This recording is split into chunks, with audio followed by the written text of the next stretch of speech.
나이 30 중반이 넘은 저는 인문계 대학 졸업 후 동대문에서 옷 장사하는 친구 덕분에 저도 장사에 발을 들였어요. 원래 이것저것 꾸미는 것도 좋아하고 눈썰미가 좋아서 10년 전 블로그랑 카페 공동 구매로 돈을 좀 만졌습니다. 옷으로 종잣돈을 마련한 후 가방 액세서리로 판로를 넓혔어요.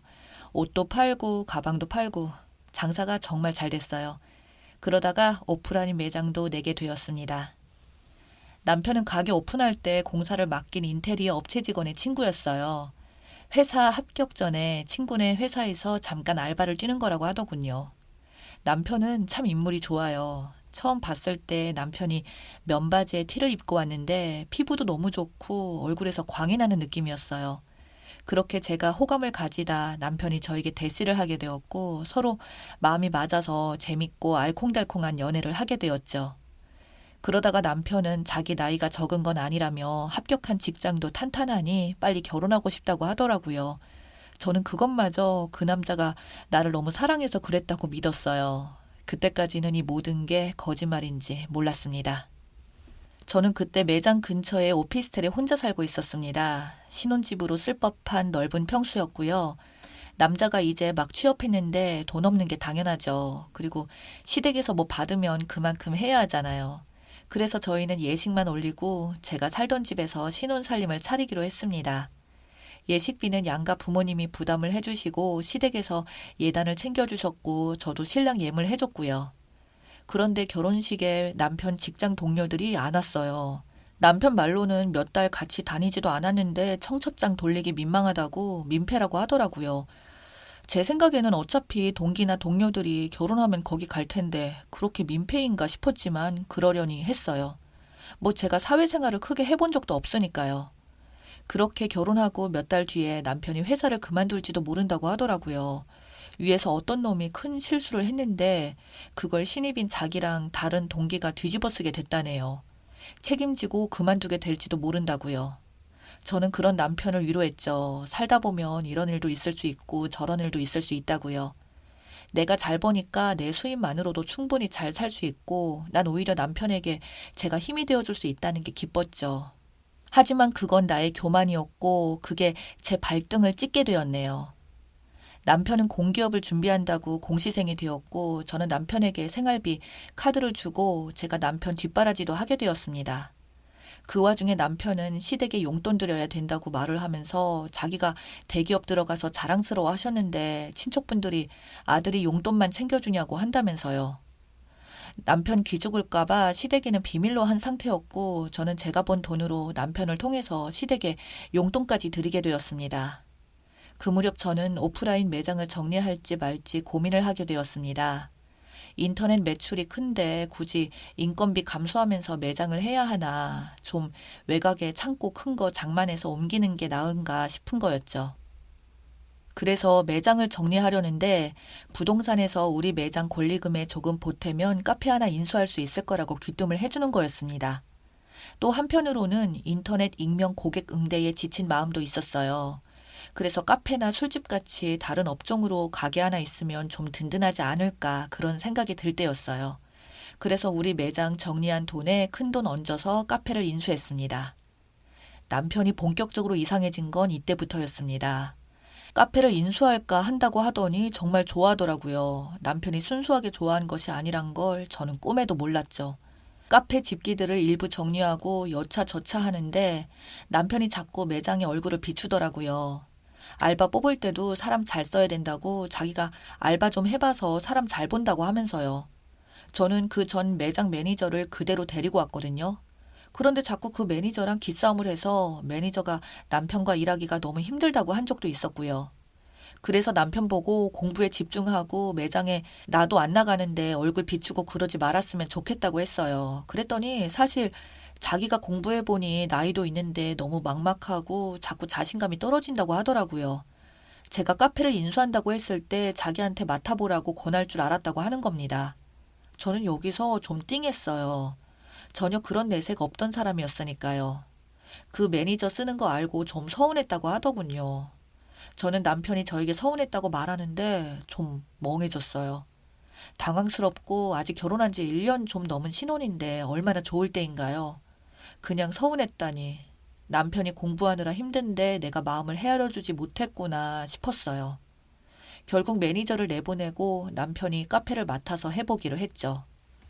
남편이 알바를 많이 해봤다더니 그건 거짓말이 아니었던 게 커피도 잘 뽑고 매장 관리를 잘하더라고요. 저는 집과 창고가 카페와 멀어서 남편한테 카페 관리를 일임했어요.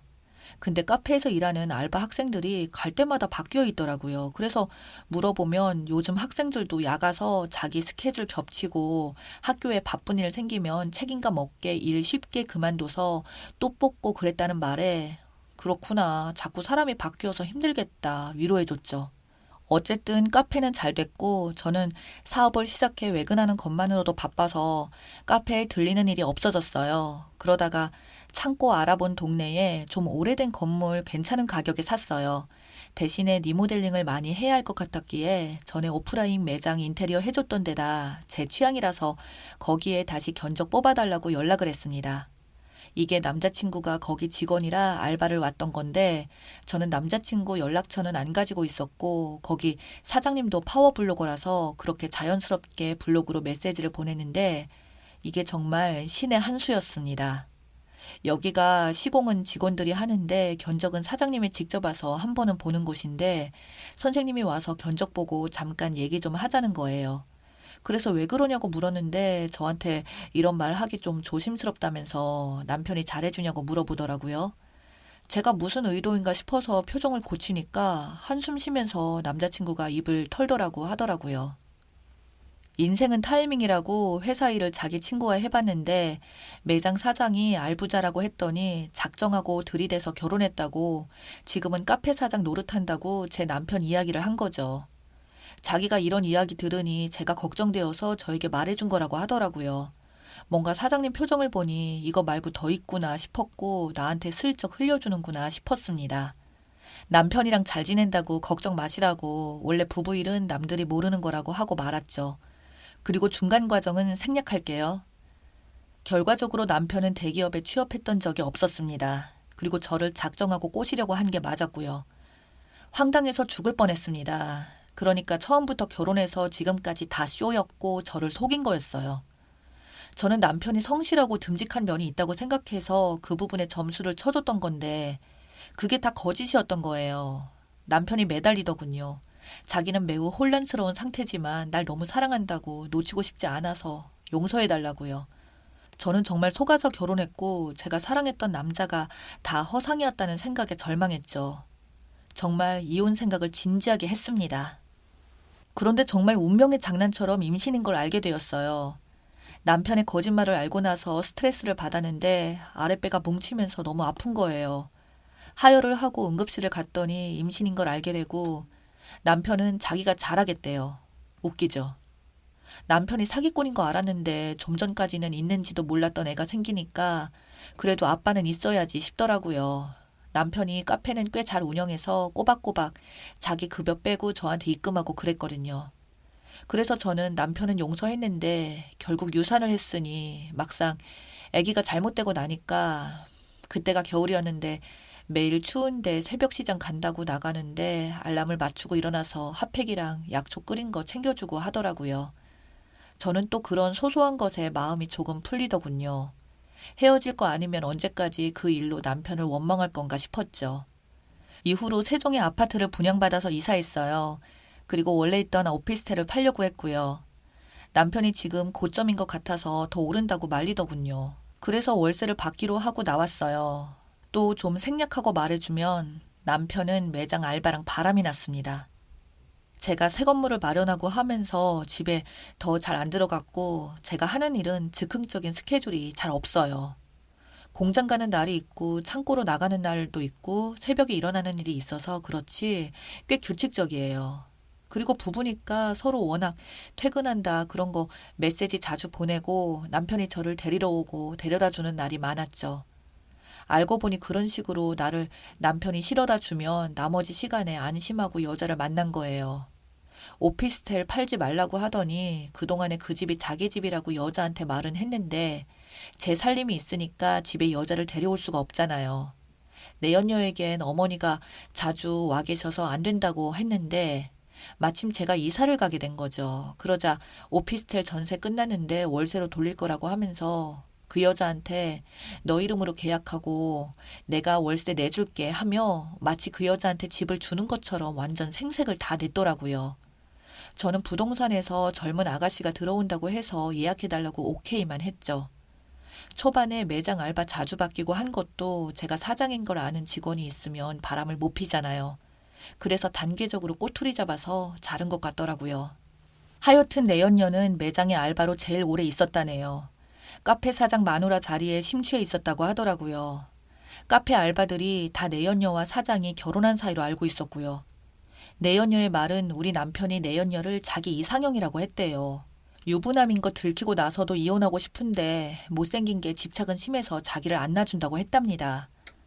진짜 자기가 사랑하는 건 너라고 좀만 기다려 달랬다고 하는 얘기를 다 녹음했고 저는 내연녀한테 알았다고 삼자대면을 하자고 했어요. 너가 남편 불러달라고 너 보는 앞에서 이혼 도장 찍는다고요. 사람이 한 번 발등 찍힐 때는 죽을 것 같았는데 두 번째 되니까 다르더라고요. 머리부터 발끝까지 피가 쫙 빠져나가는 느낌이 드는데 아 그래 원래 걔는 내 발등을 찍을 수도 있는 도끼였지 그런 생각이 들었어요. 내연녀가 남편을 부르니까 좋다고 뛰어나오더라고요. 저는 구석 테이블에 앉아서 구경하다가 이혼 서류를 들고 갔는데 아무렇지 않은 것처럼 하려고 했지만 일어날 때 떨리고 눈앞이 캄캄해지더군요.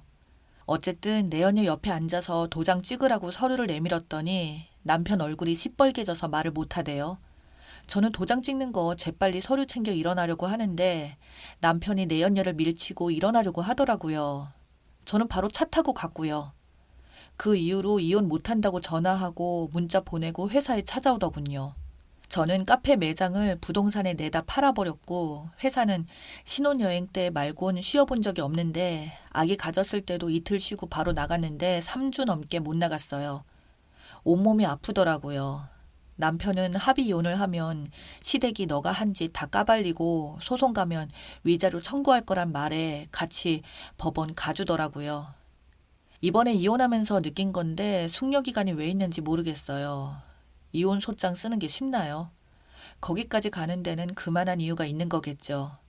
하여튼 정말 많은 일을 한꺼번에 압축해서 쓰느라 생략한 부분이 많지만 남자 한 번 잘못 만났다가 정말 별의별 일을 다 겪네요.